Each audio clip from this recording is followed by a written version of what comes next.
Di sebuah desa yang tampak damai dan makmur, tinggal seorang perempuan parubaya bernama Bu Hajah Maimunah. Sosoknya dikenal oleh hampir semua orang di kampung itu. Ia adalah pemilik toko emas terbesar di pasar dan juga pemilik puluhan kontrakan yang tersebar di beberapa sudut desa.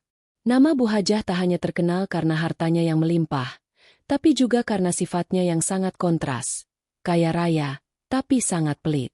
Bu Hajah sudah berhaji 2 kali, dan setiap hari memakai jilbab mahal berwarna mencolok, lengkap dengan bros emas mengilap di dadanya.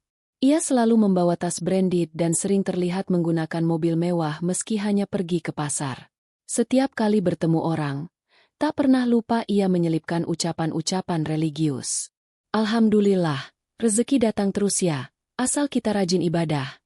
Katanya suatu hari sambil duduk di teras rumahnya yang besar, dikelilingi pot-pot bunga anggrek mahal yang dirawat oleh tukang kebun pribadinya. Namun di balik segala kemegahan dan penampilan religius itu, Bu Hajah menyimpan sisi kelam yang membuat banyak orang geram. Meski hartanya berlimpah, ia sangat sulit dimintai bantuan. Bukan hanya soal uang, bahkan senyum dan sapaan hangat pun jarang keluar dari mulutnya. Pernah suatu hari, seorang tetangganya, seorang ibu muda yang baru saja ditinggal mati suaminya karena kecelakaan kerja, memberanikan diri datang mengetuk rumah Bu Hajah. Assalamualaikum, Bu Hajah. Maaf mengganggu. Saya mau minta tolong. Anak saya butuh biaya sekolah. Cuma butuh 100.000 saja untuk beli buku. Katanya dengan suara bergetar. Bu Hajah hanya melirik dari balik kacamatanya yang mahal. 100.000? Hah? Kamu pikir saya ini ATM? Kamu itu janda, harusnya bisa mandiri, jangan ngandelin belas kasihan orang. Udah sana, bentaknya keras, sampai si ibu muda menunduk malu dan pergi dengan mata berkaca-kaca. Yang lebih menyakitkan lagi, keesokan harinya Bu Hajah justru memposting status di media sosialnya. Banyak orang malas minta-minta. Hidup itu perjuangan, bukan keluhan. Warga desa tahu, kalau minta bantuan ke Bu Hajah, jawabannya pasti menyakitkan. Tapi anehnya, di pengajian kampung, Bu Hajah sering duduk di barisan depan, dengan sajadah paling mahal, tasbih dari batu mulia, dan menyumbang snack ala kadarnya tapi menyuruh panitia menyebut namanya keras-keras. Yang nyumbang snack ini dari Bu Hajah Maimunah. Semoga diberi rezeki melimpah. Seru MC pengajian. Dan Bu Hajah hanya tersenyum sinis sambil memandang sekitar, memastikan semua orang mendengar nama dan kemuliaannya. Namun yang tak diketahui orang-orang adalah, meskipun semua terlihat serba berlebihan, Bu Hajah sebenarnya menyimpan rasa takut yang dalam. Takut hartanya habis, takut dibodohi orang, dan yang paling besar, takut dianggap kalah dari sesama juragan. Ia pernah berkata pada pembantunya, "Kita tuh hidup harus pinter. Jangan semua orang dikasih-kasih. Nanti kita yang susah sendiri. Bantu orang tuh harus pilih-pilih.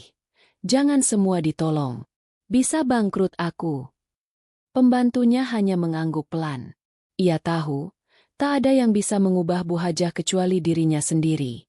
Tapi semua warga desa pun sadar, semakin hari, hati Bu Hajah makin tertutup. Bahkan pada anak-anak kecil yang minta uang jajan pun ia akan mengusir mereka dari teras rumahnya. "Hei, jangan duduk-duduk di situ.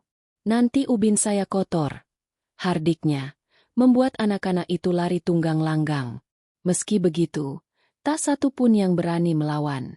Status sosial dan kekayaan Bu Hajah membuat semua orang memilih diam. Tapi bisik-bisik di warung kopi atau saat arisan ibu-ibu, namanya selalu jadi topik utama.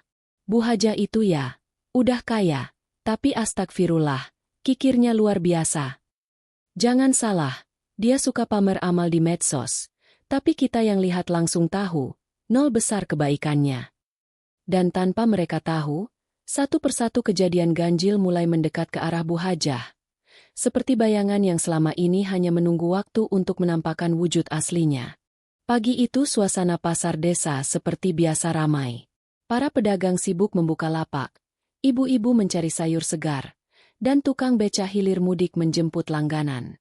Namun semua tiba-tiba terdiam saat sebuah mobil mewah berwarna hitam mengkilap berhenti di depan toko emas terbesar di sudut pasar.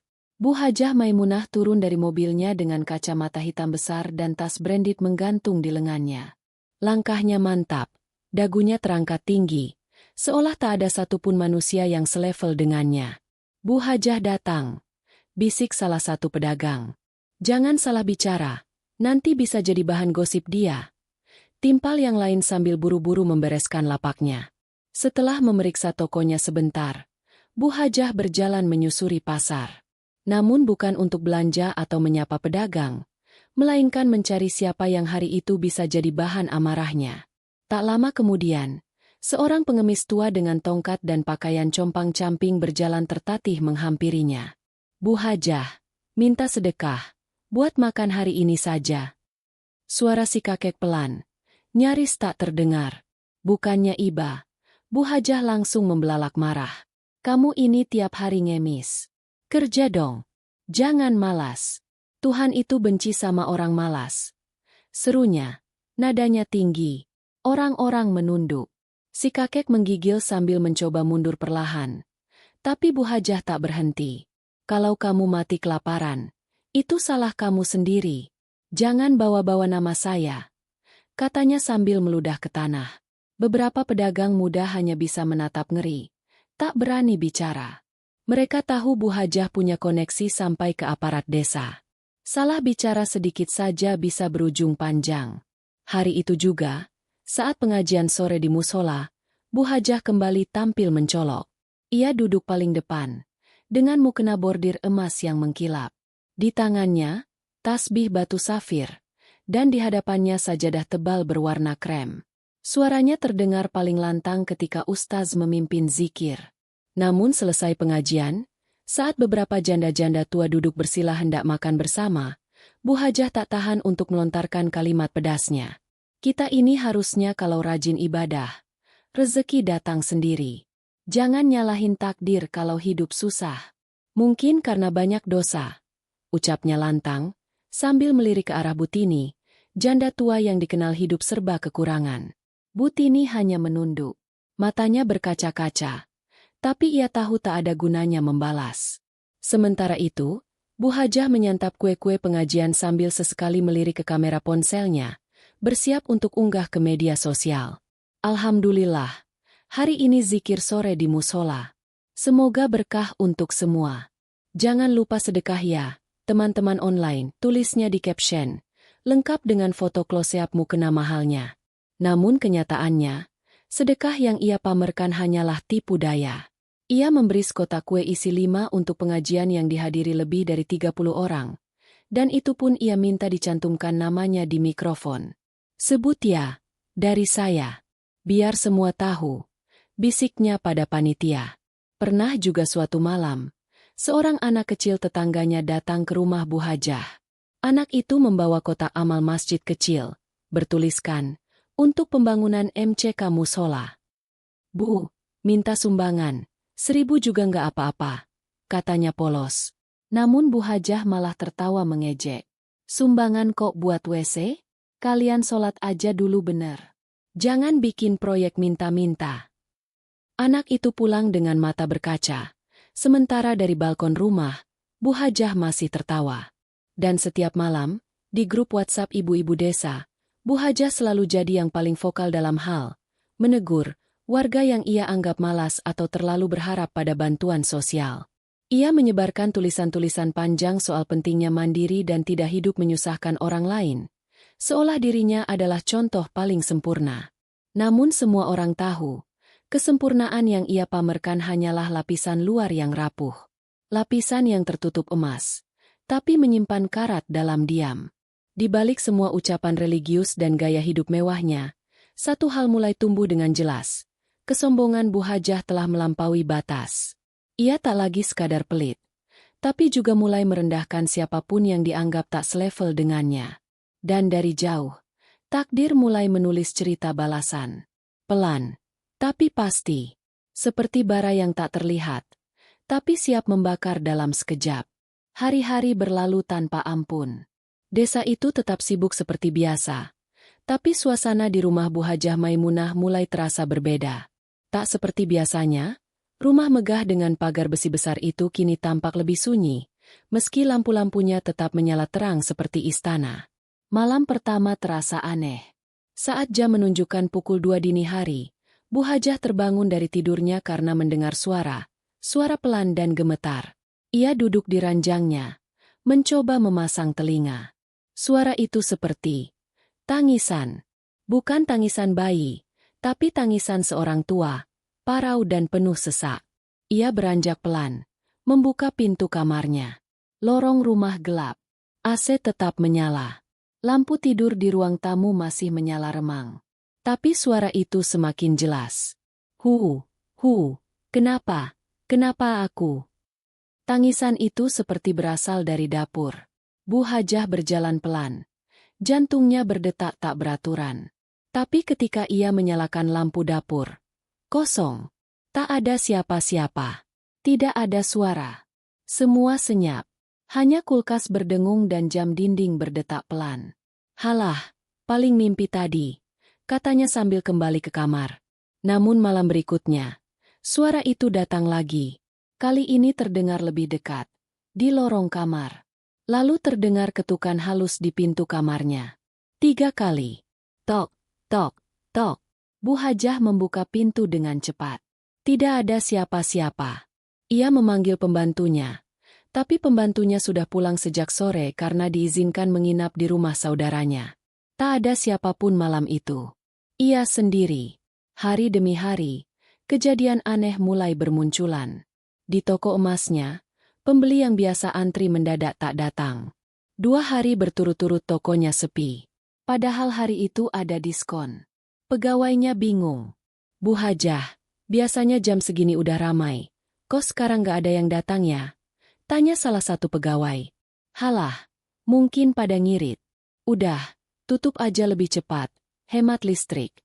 Jawab Bu Hajah dingin. Namun bukan hanya sepi pembeli. Emas-emas yang dipajang di etalase tiba-tiba menguning kusam. Warnanya seperti berubah. Padahal mereka sudah dicek dan dibersihkan setiap hari. Bahkan pegawai toko sempat melihat sesuatu yang lebih aneh. Cermin di dalam toko retak sendiri, tanpa sebab. Tidak ada yang menyentuh. Tidak ada gempa. Tapi retaknya membentuk garis. Seperti wajah seseorang yang menangis. Bu Hajah semakin resah. Malam-malamnya jadi mimpi buruk. Ia bermimpi didatangi oleh seorang kakek tua berjubah putih. Dengan wajah keriput dan sorot mata tajam. Lelaki itu hanya berdiri di ujung tempat tidurnya. Diam. Menatap. Tanpa kata. Ketika Bu Hajah ingin berteriak, mulutnya terkunci. Ia hanya bisa menangis dalam diam. Tubuhnya seperti terkunci tak bisa bergerak. Tiba-tiba, lelaki itu berkata lirih namun menghantam. Hartamu banyak, tapi hatimu hampa. Kau menolak memberi, maka kau akan dikurangi. Bu Hajah terbangun dengan nafas tersengal. Mukanya basah oleh keringat. Azan subuh baru saja berkumandang. Tapi ia tak sempat mengambil air wudhu. Ia hanya terduduk di tepi ranjang, memeluk tasbihnya sambil bergetar. Namun seperti biasa, siangnya ia kembali keras kepala. Ia menceritakan mimpinya pada teman arisannya, tapi dengan nada mengejek. Aneh ya, aku mimpi aneh kemarin. Mimpi kayak, dihukumi gitu. Padahal aku rajin ibadah. Loh, gitu masih kurang juga? Ucapnya sambil tertawa, menyesap kopi mahalnya. Teman-temannya hanya menunduk. Tak berani berkata apa-apa. Hari itu, Bu Hajah menolak membantu seorang pemuda bernama Rino. Rino adalah anak yatim yang berusaha menghidupi ibunya dengan bekerja serabutan. Ia datang dengan sopan, membawa proposal bantuan untuk sekolah kejuruan yang ia idamkan. Bu Hajah, mohon maaf. Saya sudah berusaha kerja, tapi masih kurang. Saya ingin sekolah otomotif, supaya bisa bantu ibu saya lebih baik. Kalau Bu Hajah bisa bantu sedikit biaya daftar, saya akan balas dengan kerja keras, katanya tulus. Tapi Bu Hajah tertawa keras. Apa? Otomotif? Kamu itu bukan orang kaya. Ngapain sekolah tinggi-tinggi? Nanti juga nganggur. Udah sana. Jangan ganggu saya makan siang. Rino hanya menunduk, mengepal proposalnya, lalu pergi dengan langkah berat. Beberapa warga yang melihat kejadian itu hanya bisa menggelengkan kepala. Malam harinya, suara tangisan di rumah Bu Hajah kembali terdengar. Tapi kali ini, bukan hanya satu. 3 suara. Lirih, menyayat, terdengar dari ruang tamu, kamar mandi, dan atap. Dan di atas lemari kamarnya, tiba-tiba muncul noda hitam berbentuk telapak tangan. Muncul begitu saja. Dan tak bisa dihapus, meski dibersihkan berulang kali. Bu Hajah mulai merasa sesuatu sedang mengintainya. Bukan manusia, tapi entitas. Sesuatu yang datang membawa peringatan. Atau mungkin balasan? Pagi itu langit tampak sedikit mendung. Angin bertiup pelan membawa hawa lembab yang aneh. Pasar desa mulai ramai. Para pedagang menggelar dagangan mereka. Aroma sayuran segar, rempah, dan kue tradisional bercampur jadi satu. Namun, ada sesuatu yang terasa berbeda. Seperti ada tekanan di udara. Seperti ada sesuatu yang menunggu untuk terjadi. Bu Hajah datang seperti biasa dengan mobil mewahnya. Ia turun dengan gaya congkak, mengenakan gamis hijau toska bertabur payet, bros emas besar di dada, dan kacamata hitam yang mengilap. Seperti ratu datang ke pasar. Para pedagang menyapa dengan terpaksa. "Selamat pagi, Bu Hajah." Hanya itu jawabannya, sambil melangkah langsung menuju toko emas miliknya. Namun di tengah jalan, sesuatu menarik perhatiannya. Di ujung pasar, seorang nenek renta duduk bersandar pada dinding, menjual pisang setandan kecil. Matanya sayu, tubuhnya gemetar. Di depannya ada kotak plastik berisi recehan. Nenek itu tampak lelah, tapi tetap tersenyum pada siapapun yang lewat. Nenek itu jualan dari pagi tadi. "Loh," katanya buat beli obat. Bisik seorang pedagang pada yang lain. Bu Hajah melihat pisang itu. Matanya menatap tajam. "Pisangnya bagus, ya," katanya sambil berjalan mendekat. Nenek itu pun buru-buru menyambut. "Iya Bu, ini dari kebun sendiri. Baru dipetik subuh tadi. Murah kok Bu, 12.000 aja satu tandan." Bu Hajah mengambil pisang itu tanpa bicara. Membawanya ke mobilnya. Nenek itu tersenyum, mengira Bu Hajah hendak membeli. Namun setelah 5 menit, ia kembali. Tangan kosong. "Bu, maaf, uangnya." Tapi Bu Hajah hanya melambaikan tangan. "Ah, kecil begitu aja hitung-hitung sedekah kamu buat saya. Pisang kebun juga. Paling berapa sih nilainya?" Wajah si nenek langsung murung. Ia hendak protes. Namun suaranya tercekat oleh tatapan tajam Bu Hajah. "Kalau nggak ikhlas, besok nggak usah jualan di sini," ujar Bu Hajah dingin sebelum berlalu masuk ke toko emasnya. Semua orang yang menyaksikan kejadian itu hanya bisa terdiam. Tidak ada yang berani menegur. Tapi dari balik langit yang mulai menghitam, angin berputar pelan. Seolah semesta ikut mendengar ketidakadilan itu. Hari itu, keanehan demi keanehan mulai terjadi. Jam 11 siang, etalase toko emas tiba-tiba bergetar keras. Semua pegawai panik. "Kaca ini getar sendiri, Bu." "Apa tadi ada gempa?" Tapi tidak ada gempa. Bahkan satu-satunya benda yang bergetar hanya etalase tempat Bu Hajah menyimpan gelang emas warisan leluhurnya. Getarannya semakin kuat hingga kaca retak di bagian tengah. "Jangan sentuh apapun. Biarin aja. Ini pasti kerjaan kalian yang ceroboh," hardik Bu Hajah pada pegawai. Tak lama kemudian, salah satu pembeli berteriak dari dalam toko. "Bu, lihat, tangan saya berdarah." Wanita itu memperlihatkan tangannya yang berdarah segar. Ia mengaku baru saja menyentuh pintu masuk toko, dan tiba-tiba seperti ada yang mencakar dari balik gagang pintu. Panik mulai merambat. Pegawai buru-buru mengantar wanita itu ke puskesmas. Tapi kejadian aneh belum berhenti. Tepat pukul 12 siang, lampu toko mendadak padam. Listrik mati. Tapi anehnya hanya di toko emas Bu Hajah. Toko-toko sebelah masih terang benderang. Bu Hajah menyuruh pegawainya menyalakan genset. Namun begitu genset dinyalakan, suara mesin mengerang seperti orang menjerit. Arhak. Mesin itu langsung mati. Semua orang yang mendengarnya menatap satu sama lain. Merinding. Salah satu pegawai bahkan langsung keluar toko, menangis ketakutan. Dan dari luar, Para pedagang yang melihat toko itu mulai berbisik. Itu toko keramat ya sekarang? Tiap hari makin aneh. Aku lihat tadi kaca tokonya kayak ada bayangan hitam lewat cepat banget. Kata Ustaz semalam, barang haram dan kezaliman itu bisa bikin tempat jadi tempat turunnya bala. Tapi Bu Hajah tak peduli. Malamnya, ia pulang ke rumah dengan wajah kesal. Masuk kamar, menyalakan AC, lalu duduk di depan cermin rias. Ia membuka perhiasannya satu persatu. Tapi begitu ia membuka anting terakhir, darah segar menetes dari telinganya. Ia terdiam, perlahan menatap cermin. Dan di cermin, bukan wajahnya yang terlihat, tapi wajah seorang perempuan tua, dengan mata merah, dan mulut compang-camping, penuh darah. Jangan ambil yang bukan milikmu. Cermin itu langsung retak 1000. Bu Hajah menjerit histeris. Pembantu rumahnya berlari-lari dari dapur, menemukan Bu Hajah terduduk di lantai, menggigil, matanya kosong. Bu kenapa? Tapi Bu Hajah tak bisa bicara. Suaranya hilang, mulutnya bergerak, tapi tak ada suara keluar. Matanya terpaku pada cermin yang retak, dan pada bayangan yang masih menatap balik dari dalam sana. Pagi yang biasanya penuh kesibukan di rumah Bu Hajah kini berubah menjadi suram. Matahari sudah tinggi, namun tidak ada aktivitas dari dalam rumah megah itu. Biasanya, jam segitu suara Bu Hajah sudah terdengar memarahi pembantunya, atau menelepon toko emas sambil mengatur ini itu. Namun hari itu, sunyi.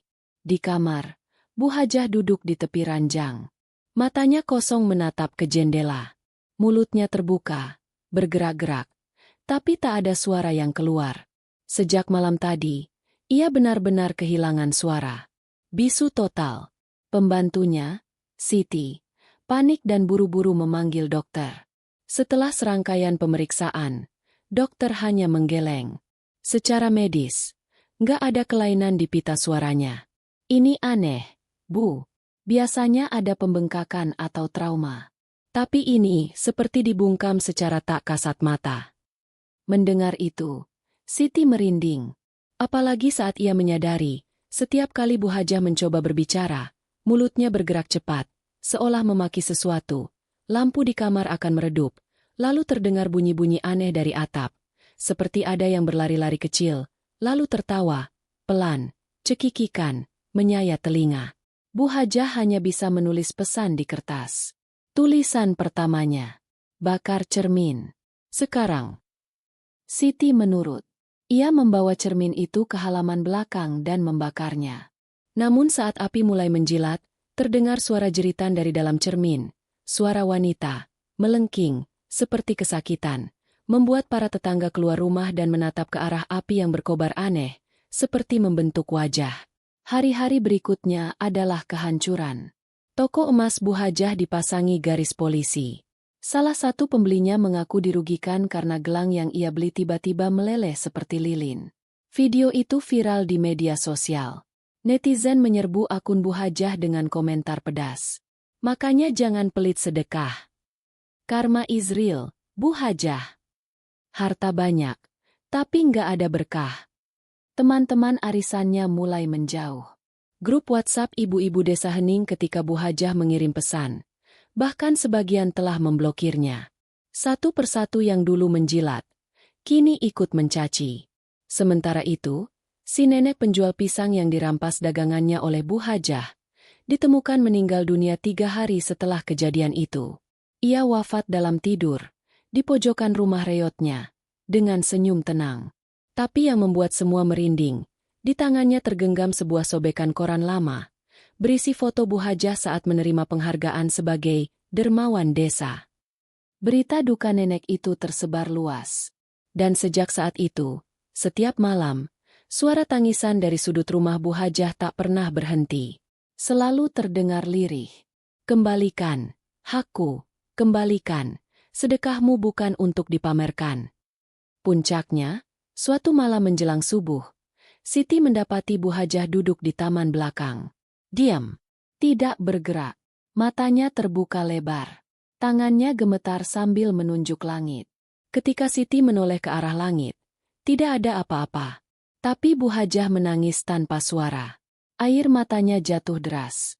Di depannya, di atas meja batu taman, ada sepiring pisang matang. Pisang yang sama persis dengan yang ia ambil dari si nenek. Utuh, tanpa gigitan, seolah baru diletakkan seseorang. Dan di samping piring itu, setangkai bunga melati yang sudah mengering. Siti jatuh terduduk. Tangannya gemetar. Ia tahu, ini bukan mimpi. Ini bukan halusinasi. Ini adalah balasan yang datang tanpa ampun. Balasan yang tak bisa ditawar. Bu Hajah akhirnya dirawat. Tapi bukan di rumah sakit. Ia dibawa ke pesantren rujukan yang biasa menangani gangguan gaib. Tapi bahkan ustaz di sana pun hanya bisa menggeleng. Ini bukan cuma sihir. Ini balasan dari langit.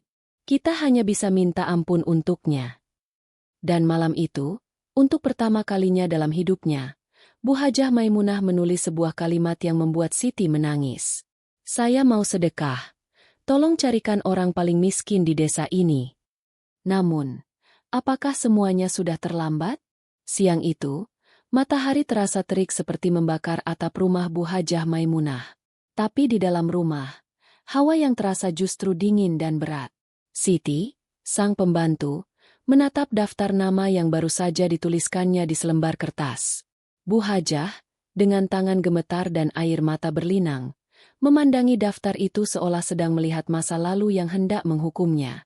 Ini, Bu, nama-nama orang miskin di desa yang dulu pernah datang ke rumah ibu, minta bantuan, tapi ditolak, kata Siti perlahan.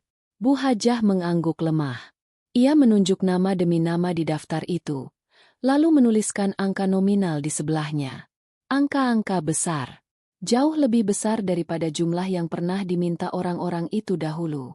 Siti menatap majikannya dengan haru sekaligus pilu. Dulu, untuk memberi 5.000 pun susahnya minta ampun. Sekarang, ratusan ribu, bahkan jutaan, ditulis tanpa ragu. Tapi semua ini dilakukan dengan tangan yang terus gemetar. Dan mata yang tak berhenti memandang ke sudut-sudut rumah. Seolah sesuatu terus mengawasi. Hari itu, Siti pergi dari rumah ke rumah. Menyerahkan amplop-amplop putih berisi uang tunai dan secari kertas dengan tulisan tangan Bu Hajah. Maafkan saya. Doakan saya. Beberapa orang menerimanya dengan bingung. Ada yang menangis. Ada yang tak percaya. Bahkan ada yang langsung sujud syukur di teras rumah. Namun ada satu nama di daftar itu yang tak bisa ditemukan. Ino, anak muda yang dulu datang membawa proposal untuk sekolah. Lalu diusir dan dihina Bu Hajah. Ia menghilang sejak beberapa bulan lalu. Kabar terakhir yang beredar, ia pergi merantau, bekerja serabutan di kota. Tak ada yang tahu alamat pastinya. Bu Hajah mendadak panik. Ia menuliskan pesan besar.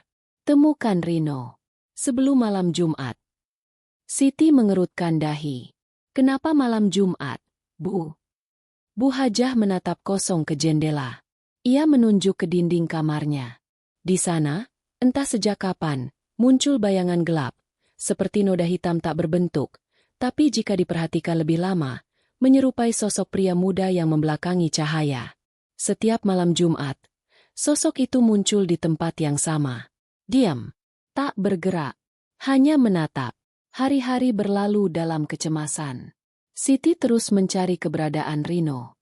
Ia bertanya ke semua warga, menghubungi kontak-kontak lama, bahkan menyewa ojek online untuk menyebarkan selebaran di kota terdekat. Tapi tak ada yang menemukan jejak Rino. Sementara itu, di rumah, kejadian-kejadian aneh makin menjadi. Piring-piring bergerak sendiri. Lampu kamar menyala mati dengan pola tak beraturan. Di halaman belakang, bunga melati mekar setiap tengah malam lalu layu mendadak menjelang subuh. Dan Bu Hajah, kini tak lagi tidur di ranjangnya. Ia tidur di lantai, dekat musola kecil di rumahnya. Wajahnya semakin pucat, tubuhnya semakin kurus, dan bibirnya menghitam seperti habis terbakar. Tapi ia terus menulis pesan, menulis dan menulis, hingga jari-jarinya terluka. Satu malam, tepat pukul 2 dini hari, terdengar suara ketukan pintu rumah. 3 kali. Tok, tok, tok. Siti terbangun. Dengan langkah ragu, ia menuju pintu. Saat dibuka, tak ada siapa-siapa. Tapi di lantai teras, ada sepucuk surat, dengan tulisan tangan yang tidak dikenal. Aku Rino. Jangan cari aku. Aku sudah mati. Tapi aku memaafkan. Siti menjerit. Surat itu dipegangnya dengan tangan gemetar. Lalu dibawa ke hadapan Bu Hajah yang masih duduk di dekat sajadah. Bu Hajah membaca surat itu dengan mata berkaca-kaca. Tangannya lemas. Ia rebah. Dan untuk pertama kalinya dalam berbulan-bulan, ia berbisik kecil. Suara pelan yang berhasil keluar. Ya Allah, tolong aku. Malam itu, tak ada suara tangisan. Tak ada bayangan hitam di dinding. Tapi langit mendung.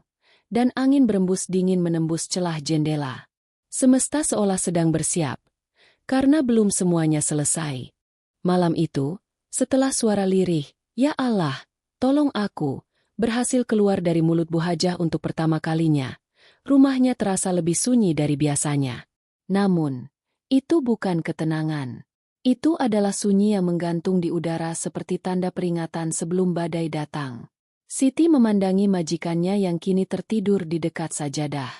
Nafasnya tenang, wajahnya terlihat lebih damai. Tapi suasana rumah masih penuh keganjilan. Jam dinding berhenti berdetak tepat pukul 3 dini hari. Televisi di ruang tamu menyala sendiri, menampilkan saluran kosong penuh semut. Lalu, terdengar suara dari arah musola kecil. Hajah Maimunah. Suara itu berat, dalam, seperti berasal dari dalam tanah. Siti menoleh ke arah pintu musola, tapi tak melihat siapapun. Namun Bu Hajah membuka matanya perlahan. Ia duduk, tangan gemetarnya memeluk tubuhnya sendiri. Dari jendela musola, tampak sesosok perempuan berdiri di taman belakang. Tubuhnya lusuh, rambut panjangnya menutupi sebagian wajah, dan tangannya menggenggam setandan pisang busuk. Itu, nenek yang pernah dagangannya dirampas Bu Hajah. Tapi kali ini, wajahnya tidak tersenyum. Bu Hajah terduduk lemas. Air mata mengalir deras. Ia tahu, ini bukan mimpi. Sosok nenek itu perlahan melayang, tak menyentuh tanah. Lalu suara lain terdengar dari langit-langit rumah. Bukan hanya satu, ada banyak. Tiba-tiba, muncul suara-suara tangisan, rintihan, dan tawa lirih yang menyeramkan. Dari kamar, dari dapur, dari bawah lantai. Semua bergema bersamaan. Siti berlari ke kamar belakang, mengunci diri, membaca doa-doa sebisanya. Tapi suara-suara itu tak bisa dihindari. Sementara itu, Bu Hajah menyusuri lorong rumah dengan langkah goyah. Setiap langkahnya terasa berat, seolah berjalan menembus lumpur tak kasat mata. Di ruang tengah, ia mendapati mereka. Bukan hanya arwah si nenek, tapi juga seorang anak kecil berbaju sobek yang dulu pernah mengemis di depan tokonya, ditendang oleh satpam suruhannya. Seorang ibu muda yang pernah dilarang masuk ke pekarangan rumahnya hanya karena berpakaian lusuh. Dan seorang pemuda berjubah hitam dengan wajah separuh hancur. Itu Rino. Mereka berdiri berjajar. Diam. Tak bergerak. Tapi pandangan mereka menusuk hati. Dan tiba-tiba, mereka berbicara serempak. Ini bukan soal sedekahmu. Ini soal kesombonganmu. Kau buang kami seperti sampah. Tapi Tuhan menyaksikan. Tapi masih ada satu jalan. Hanya satu. Bu Hajah terjatuh. Tangannya meraih sajadah yang ia bawa dari musola. Ia menunduk. Menangis sejadi-jadinya. Mulutnya kembali keluh. Suara tak bisa keluar. Kemudian, Rino melangkah maju. Sedekah bukan soal jumlah, tapi tentang siapa yang kau pandang rendah, ucapnya datar. Kau punya pilihan malam ini. Dari balik tubuhnya, muncul dua pintu bayangan. Satu pintu penuh cahaya. Damai. Satu lagi gelap pekat. Di baliknya terdengar jeritan dan suara rantai diseret. Kau bisa memilih. Tapi kau harus menyerahkan sesuatu yang paling kau cintai. Bu Hajah memejamkan mata. Lalu perlahan, dengan tubuh gemetar, ia berdiri. Ia berjalan ke kamarnya. Di sana, ia membuka brankas perhiasan. Perhiasan emas, sertifikat tanah, surat rumah, semua dikeluarkan. Lalu ia menulis di selembar kertas besar. Wakaf untuk anak yatim orang terpinggirkan. Bank Rumah Tahas Panti Sedekah. Air matanya tumpah. Tangannya menempel pada tulisan itu seperti bersujud. Malam itu, para tetangga melihat cahaya aneh dari jendela rumah Bu Hajah. Cahaya putih seperti kabut menyinari langit rumahnya selama beberapa menit. Lalu, hening. Sunyi total. Keesokan harinya, Siti menemukan Bu Hajah tertidur di dekat kertas itu. Matanya masih basah. Tangannya menggenggam tasbih. Tapi wajahnya tersenyum. Dan untuk pertama kalinya setelah sekian lama, tidak ada suara, tidak ada bayangan, tidak ada ketukan, tidak ada teriakan. Hening yang sesungguhnya. Murni. Damai. Namun, benarkah semuanya telah selesai? 3 bulan telah berlalu sejak malam itu. Rumah megah Bu Hajah Maimunah kini berubah wajah. Tak lagi angkuh dengan pagar besi menjulang tinggi atau ornamen mewah yang dipamerkan di beranda. Pagar rumah kini selalu terbuka. Siapapun boleh masuk. Di halaman depan, sebuah papan besar berdiri dengan tulisan, Rumah Berkah Maimunah, Pusat Tahfiz Rumah Sedekah Masyarakat. Desa yang dulu hanya mengenal Bu Hajah sebagai wanita kaya pelit, kini mengenangnya dengan cara yang berbeda. Setiap hari, anak-anak yatim datang mengaji di musola yang diperluas menjadi aula. Para janda dan orang miskin diberi paket sembako setiap Jumat. Dapur umum selalu mengepul, dan tak pernah kekurangan makanan, meski tanpa sponsor besar. Semua dana berasal dari satu sumber, peninggalan terakhir Bu Hajah. Siti, yang dulu hanya pembantu rumah tangga, kini menjadi pengelola utama rumah berkah itu. Ia menjaga amanat Bu Hajah dengan setia. Tak ada hari yang ia lewatkan tanpa mengingat kalimat terakhir yang ditulis Bu Hajah sebelum meninggal. Harta akan menjadi laknat atau berkah, tergantung kemana kau arahkan sebelum nafas terhenti. Orang-orang desa kerap berdatangan. Ada yang minta bantuan, ada yang sekadar ingin berdoa di kamar tempat Bu Hajah wafat. Di dinding musola, terpajang surat wasiat asli dengan cap jari Bu Hajah. Orang-orang membacanya sambil menangis. Namun, di balik semua ketenangan itu, masih ada satu misteri yang belum selesai. Pemuda yang dulunya datang dengan proposal sekolah, lalu ditolak dan diusir. Sosoknya muncul saat malam-malam penuh teror, namun tak ada yang tahu kebenarannya. Apakah ia sungguh sudah wafat? Apakah ia hanya bayangan penyesalan? Sampai suatu hari, seorang pemuda datang ke rumah berkah. Wajahnya bersih, rapi, mengenakan baju koko putih dan peci hitam. Ia membawa map lusuh berisi proposal lama, lengkap dengan stempel dan tanda tangan lama dari tahun-tahun silam. Permisi, saya, Rino. Siti terpaku. Air matanya menetes begitu saja. Ia memeluk pemuda itu seolah memeluk masa lalu yang sempat mereka kejar dalam kabut karma. Tapi, surat itu, kamu menulis, kamu bilang sudah wafat. Rino tersenyum tenang. Bukan saya yang menulis. Tapi saya juga pernah merasa, seperti sudah mati.